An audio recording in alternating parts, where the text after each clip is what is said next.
নমস্কার বন্ধুরা, কেমন আছেন সবাই? আমার রান্নাঘরে আপনাদের স্বাগত। আমি আজকে চিকেন মশলা করব। চিকেন মশলা করতে আমি 1.5 কিলো চিকেন নিয়ে নিয়েছি। আর দেখুন, পেঁয়াজগুলোকে কেটে আমি ভেজে নিয়েছি, সেগুলো আমি এর মধ্যে দিয়ে দিচ্ছি। আর দিয়ে দিচ্ছি লেবুর রস। লেবু না থাকলে আপনারা ভিনিগারও দিতে পারেন। লেবু ছিল, লেবু দিয়েছি। আর দিয়ে দিচ্ছি আদা রসুনের পেস্ট।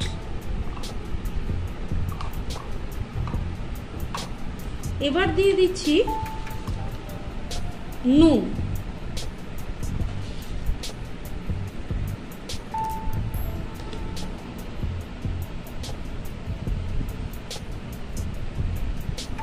জিরের গুঁড়ো,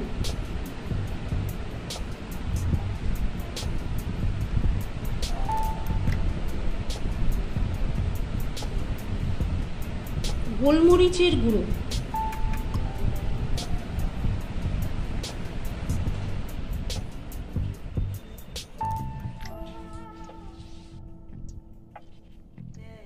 লঙ্কার গুঁড়ো,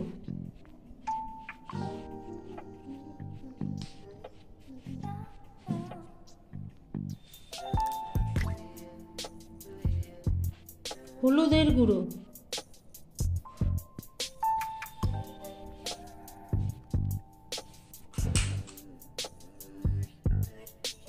আর দিচ্ছি ধনের গুঁড়ো। এগুলো সব দিয়ে আমি খানিকক্ষণ মাখিয়ে রেখে দেব। এগুলো আগে মাখিয়ে নিচ্ছি, তারপরে মিনিমাম 1 ঘন্টা আমি এটা রেখে দেব, তারপর রান্না করব।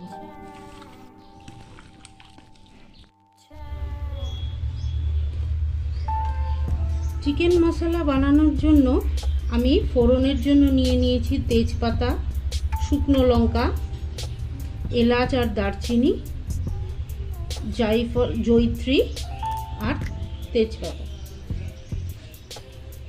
এবার আমি একটা পাত্রে একটু জল নিয়ে নিয়েছি। যেই মশলাগুলো আমি ওর মধ্যে মাখিয়ে রেখেছিলাম, সেই একই মশলা আবার এই জলের মধ্যে দিয়ে ভিজিয়ে রাখবো। জিরের গুঁড়ো,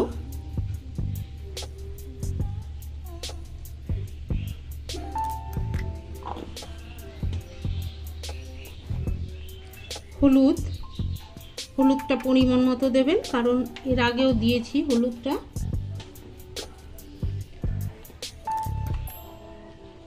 ধনের গুঁড়ো,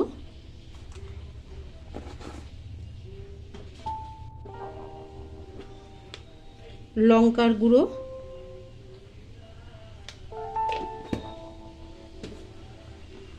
আর কাশ্মীরি লঙ্কার গুঁড়ো।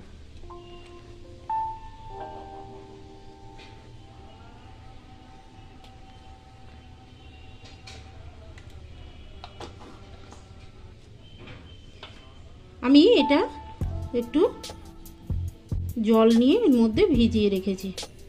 এই রান্নাটাতে জলের পরিমাণটা কম লাগবে। আচ্ছা, আর নিয়ে নিয়েছি টমেটো পেস্ট।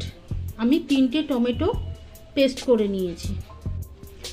আর নিয়ে নিয়েছি আদা, রসুন আর লঙ্কার পেস্ট। আর টক দইটাকে ফাটিয়ে নিয়েছি, আর পেঁয়াজ কুচিয়ে নিয়েছি।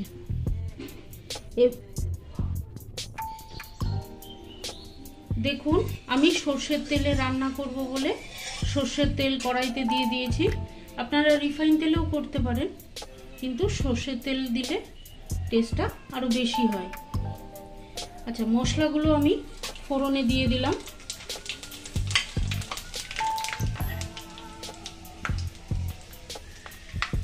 মশলাগুলো ভাজা ভাজা হতেই আমি দিয়ে দিচ্ছি কুচনো পেঁয়াজ।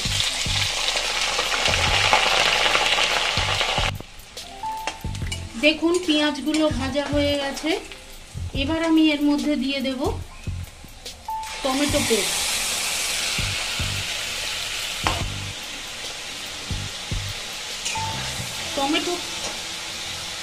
টমেটোটা দেওয়ার পরে, টমেটো বাটাটা দেওয়ার পরে আমি দিয়ে দিচ্ছি আদা, রসুন আর লঙ্কার পেস্ট। এটা আমি এর মধ্যে দিয়ে দিলাম, দিয়ে এটাকে ভালো করে কষিয়ে নিতে হবে। এবার আমি এর মধ্যে দিয়ে দিচ্ছি পরিমাণ মতো নুন, কারণ আমি মাংসে আগে নুন দিয়েছি, সেই পরিমাণ মতো আমি নুন দিলাম। দিয়ে আমি এবার দিয়ে দিচ্ছি যে মশলাগুলো, আদা, জিরের গুঁড়ো, লঙ্কার গুঁড়ো, ধনের গুঁড়ো, যেগুলো আমি ভিজিয়ে রেখেছিলাম সেগুলো সব আমি দিয়ে দিলাম এর মধ্যে। এবার এটাকে ভালো করে কষিয়ে নিতে হবে। তারপরে আমি এর মধ্যে ফাটানো টক দইটাও দিয়ে দিলাম, দিয়ে এটাকে ভালো করে কষিয়ে নেব।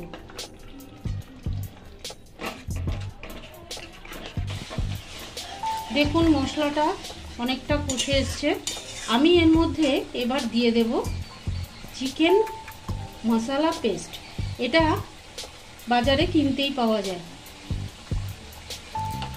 এটা আমি এবার এর মধ্যে দিয়ে দিলাম, দিয়ে ভালো করে কষিয়ে নেব। এবার আমি দিয়ে দিচ্ছি এর মধ্যে মাংসগুলো, ম্যারিনেট করে রাখা মাংসগুলো আমি এবার এর মধ্যে দিয়ে দিলাম।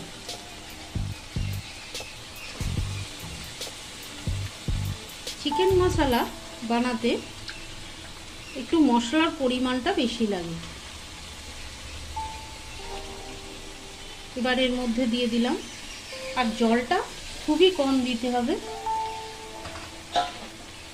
গ্যাসটাকে ছোট করে দিয়ে আস্তে আস্তে এটা সেদ্ধ হবে।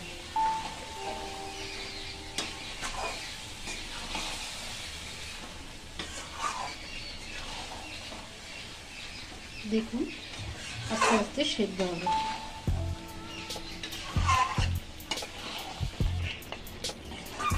দেখুন রান্নাটা রেডি হয়ে গেছে। খুব কম জল দিয়ে এটা আস্তে আস্তে করতে হবে, একদম শুকনো শুকনো হয়ে যাবে। এবার আমি এর মধ্যে দিয়ে দিচ্ছি কসুরি মেথি, আর দিয়ে দিচ্ছি গরম মশলা।